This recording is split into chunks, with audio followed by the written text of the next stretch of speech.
क्या आप जानते हैं कि एक ऐसा वायरस जिसकी मृत्यु दर यानी फैटलिटी रेट कोविड-19 से भी 10 से 20 गुना अधिक हो सकती है। एक ऐसा वायरस जिसके लिए आज तक कोई वैक्सीन या स्पेसिफिक ट्रीटमेंट नहीं बना है। मैं बात कर रहा हूँ निपा वायरस की, जो बार बार इंडिया में अपनी दस्तक दे रहा है और पूरी दुनिया के हेल्थ एक्सपर्ट की चिंता को बढ़ा रहा है। क्या ये अगला बड़ा थ्रेट हो सकता है? क्या ये पेंडेमिक ला सकता है? नमस्कार दोस्तों, मैं हूं doctor DK. Gupta, chairman Felix hospitals, और आज हम एक बेहद गंभीर और अति आवश्यक टॉपिक पर बात करेंगे जिसका नाम है निपाह वायरस। क्या ये उतना खतरनाक है जितना हम सोच रहे हैं? क्या एक पेंडेमिक का रूप ले सकता है या सिर्फ एक लोकलाइज थ्रेट है? आइए आज हम इस वायरस की पूरी सच्चाई को समझते हैं। निपाह वायरस क्या है और ये कितना खतरनाक है? निपा वायरस एक जूनोटिक वायरस है, जिसका मतलब है कि ये जानवरों से इंसानों में फैलता है और इसका नेचुरल रिजर्वायर यानी प्राकृतिक स्रोत जहाँ से फैलता है वो फ्रूट बैट्स यानी चमगादड़ होते हैं। निपा वायरस को लेकर सबसे चौंकाने वाली बात यह है कि इसकी मृत्यु दर यानी मॉर्टेलिटी रेट WHO के मुताबिक 40 से लेके 75% तक है, जो एक बहुत चिंता का विषय है। अलग अलग आउटब्रेक्स और क्लिनिकल मैनेजमेंट पर निर्भर करता है कि इसकी मृत्यु दर कितनी हो सकती है। हाल ही में कुछ ऐसी स्टडीज देखी गई हैं जिसमें पाया गया है कि जो 2014 से लेकर 2023 का डाटा है उस पर स्टडी की गई है, और जो ग्लोबल मॉर्टेलिटी रेट देखा गया है वो लगभग 80% था, और भारतवर्ष में तो ये और अधिक था, लगभग 83% तक था। बात करते हैं निपाह वायरस के सिम्टम्स की यानी लक्षण की। इसके सिम्टम्स नॉर्मली एक इन्फ्लुएंजा लाइक इलनेस, इसको फ्लू बोलते हैं, उसके जैसे होते हैं। बुखार होना, सर दर्द होना, मांसपेशियों में दर्द होना, उल्टी होना, गले में खराश होना, कभी कभी गंभीर या कॉम्प्लिकेटेड केसेस में ब्रेन के अंदर इन्फेक्शन कर सकता है, जिसको एन्केफेलाइटिस बोलते हैं। रेस्पिरेटरी प्रॉब्लम्स कर सकता है, जैसे ARDS है, जिसकी वजह से 24 से 48 घंटों के बीच में व्यक्ति कोमा में जा सकता है। जो पेशेंट ठीक भी होते हैं उनके अंदर भी ये लॉन्ग टर्म सीक्वल यानी कॉम्प्लिकेशंस क्रिएट कर सकता है, जैसे न्यूरोलॉजिकल इशूज होते हैं, दौरे पड़ते रहते हैं, मेंटल डिसऑर्डर्स हो सकते हैं, पर्सनालिटी चेंजेस हो सकते हैं, बहुत सारे कॉम्प्लिकेशन से बच जाते हैं पेशेंट, उनमें भी हो सकते हैं। निपाह कैसे फैलता है ये भी बहुत इंपॉर्टेंट है। निपाह वायरस 2 मेन तरीकों से फैल सकता है। पहला है एनिमल टू ह्यूमन ट्रांसमिशन।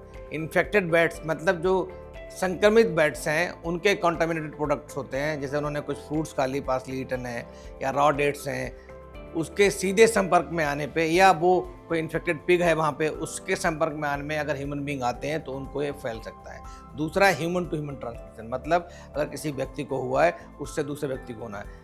ये ऐसा है कि जैसे कोई बॉडी फ्लूइड है, जो इन्फेक्टेड व्यक्ति है, जैसे उसकी सलाइवा है, यूरिन है, प्लूरल फ्लूइड है, पेरिटोनियल फ्लूइड है या फीसिस है, अगर किसी ट्रीटिंग डॉक्टर, नर्स या इवन जो केयर टेकर उसके करीब में आने में उसके अंदर जा सकते हैं और उससे वो फैल सकता है। हेल्थ केयर सेटिंग में, मतलब हॉस्पिटल में जो खासकर केयर गिवर्स हैं, डॉक्टर हैं, नर्स है, उनमें ह्यूमन टू ह्यूमन ट्रांसमिशन के मामले भी देखे गए हैं। तो मतलब इम्पॉसिबल नहीं है बट देखे गए हैं, बहुत कॉमन नहीं है बट देखे गए हैं।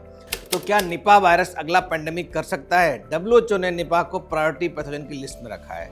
मतलब क्या हुआ इसका? यानी उन वायरसों में रखना जिनके लिए अर्जेंट रिसर्च और डेवलपमेंट की ज़रूरत है, क्योंकि इसमें वाइड स्प्रेड आउटब्रेक और फ्यूचर पेंडेमिक को पैदा करने की क्षमता यानी पोटेंशियल है। तो इसलिए निपाह वायरस को हमने अंडर सर्विलेंस रखा है, WHO ने अंडर सर्विलेंस रखा है। इसके पीछे बहुत कुछ इंपॉर्टेंट पॉइंट्स या रीजन है। नंबर 1 क्या है? हाई फर्टिलिटी रेट होना, मतलब मृत्यु दर बहुत है, 80% तक इसकी मृत्यु दर है, जिसकी वजह से एक बहुत खतरनाक वायरस माना जाता है।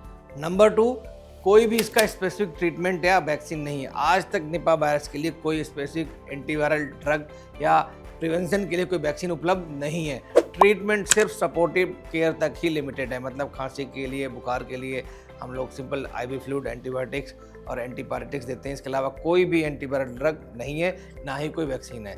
Number 3, human to human transmission potential. इसका इंसानों से इंसानों में फैलना बहुत ही खतरनाक पोटेंशियल है, जो खासकर देखा भी गया है, स्पेशली हॉस्पिटल सेटिंग में। ये बहुत बड़ी चिंता का विषय है। अगर ये ह्यूमन टू ह्यूमन ट्रांसमिशन बहुत तेज़ी से फैलता है तो ये एक पोटेंशियल पेंडेमिक या एपिडेमिक कर सकता है। चौथा क्या है? Unpredictable outbreaks.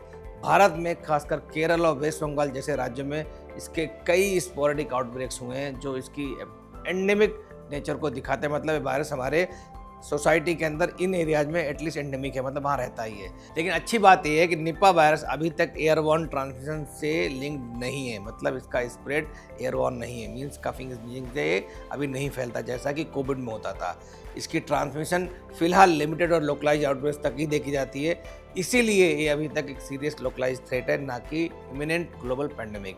मीन्स अगर ये ट्रांसमिशन गलती से भी इसमें चेंज आ जाए कुछ कि ये एयरबॉर्न ट्रांसमिशन हो गया तो ये पैंडेमिक क्रिएट करने की क्षमता रखता है, बट बिकॉज इसके अंदर एयरबॉर्न ट्रांसमिशन नहीं है, शायद इसीलिए ये एक लोकलाइज थ्रेट के रूप में अभी तक देखा जा रहा है।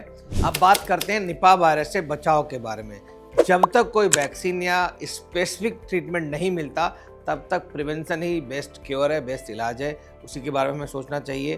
तो क्या करना चाहिए? नंबर 1, चमगादड़ों और बीमार जानवरों से हमें दूर रहना चाहिए, खासकर कटे हुए या गिरे हुए फल नहीं खाने चाहिए, और ताड़ का कच्चा रस या पानी पीने से हमें बचना चाहिए। उस एरिया में कौन से, जैसे कोस्टल एरिया है, बंगाल है या केरला है, या जहाँ पे आउटब्रेक हो सकते हैं, जहाँ पे आउटब्रेक की संभावना है।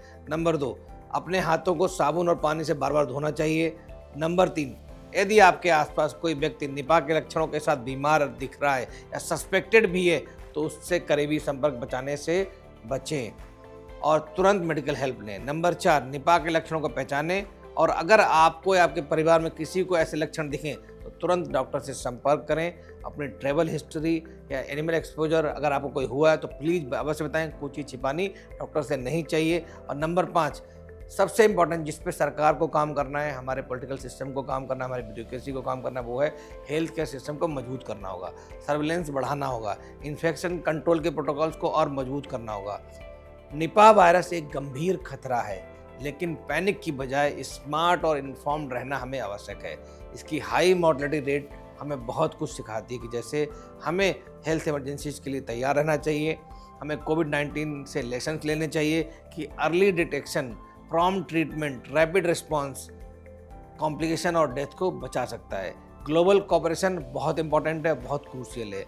याद रखिए, आपकी छोटी सी सावधानी और जागरूकता न केवल आपको बल्कि पूरे समाज को एक बड़े खतरे से भी बचा सकती है। हेल्थ से जुड़ी ऐसी कई और जानकारी के लिए फेलिक्स हॉस्पिटल के YouTube चैनल को सब्सक्राइब करें और अपने सवाल कमेंट बॉक्स के जरिए हम तक पहुंचाएं। और डॉक्टर की अपॉइंटमेंट के लिए दिए गए नंबर 9810455953 पर संपर्क करें।